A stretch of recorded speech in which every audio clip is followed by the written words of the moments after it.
Oggi partiamo dalle basi, ragù napoletano. Vieni con me che lo facciamo insieme. Costine di maiale, salsiccia, muscolo di manzo e fettine per la braciola. E come insegna mia nonna, quello che ci mette, quello ci trova. Abbondate con quello che più vi piace. Partiamo col farcire le braciole. Parmigiano, pecorino, un po' di aglio e prezzemolo tritato, pinoli tostati, pepe e un pizzico di sale.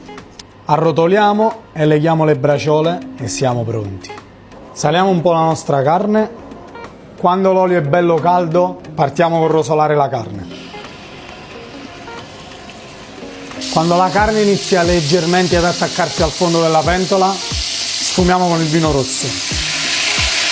Il vino è sfumato, si va di pomodoro, fiamma bassissima, copriamo e ci vediamo tra 3-4 ore.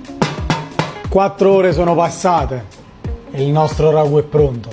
Andiamolo ad assaggiare. Mamma mia, sta carne si scioglie. Braciolina, salsiccia, costina di maiale e muscolo di manzo. Ragù, come se non ci fosse un domani. Ora mi tocca questo sacrificio. Pane cafone, caldo, e non abbiate paura di sporcarvi. L'unica attesa che accetto nella vita è quella della cottura del ragù.